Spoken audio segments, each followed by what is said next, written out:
Qui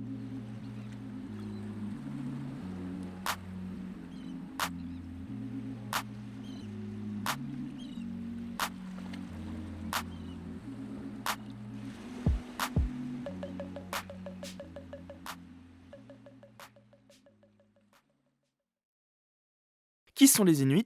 Où vivent-ils? Alors les Inuits, ça signifie peuple. Autrefois, on les appelait les Esquimaux, mangeurs de viande crue, mais c'est un peu péjoratif. Donc ils viennent d'Asie, ils ont migré par le détroit de Bering, en passant par l'Alaska, le Canada, puis le Groenland.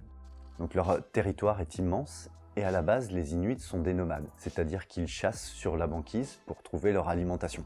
Alors dans les années 1960, le gouvernement canadien a obligé les Inuits à scolariser leurs enfants. Donc ils sont passés de nomades à sédentaires. Donc ils ont été parqués dans des villages plutôt au bord du littoral. Et donc ils vivent dans des villages, ils ne vivent plus dans des igloos. Ce sont des maisons en bois, ce bois est importé. Ils vivent dans ces maisons en bois et ils contrôlent aussi, avec ces administrations canadiennes, tout le territoire de l'Arctique.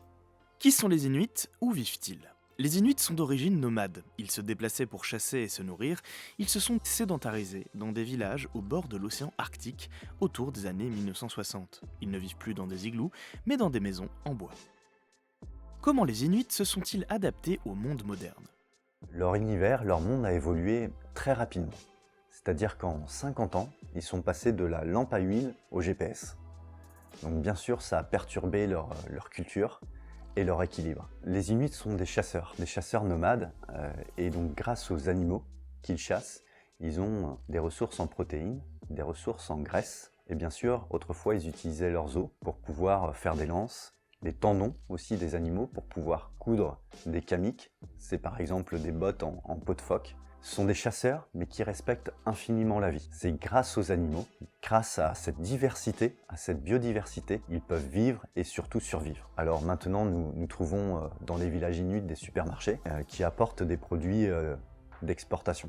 Donc du sucre, des sodas, de la viande aussi de mauvaise qualité, et ça perturbe leur alimentation. Il y a des problèmes d'alimentation, des déficits qui sont liés à ce sucre, et ils n'ont pas l'habitude en fait, d'ingérer cette alimentation, donc ça crée des problèmes de malnutrition, des problèmes de carie, et donc il faut absolument qu'ils continuent à chasser pour avoir un équilibre alimentaire, avoir une ressource de protéines et de vitamines. Et ils continuent, malgré que ce soit plus trop des nomades, à partir en camping et durant le printemps ou l'été, de ramasser quelques baies pour pouvoir avoir un apport en vitamines, parce qu'ils ne cultivent pas de légumes.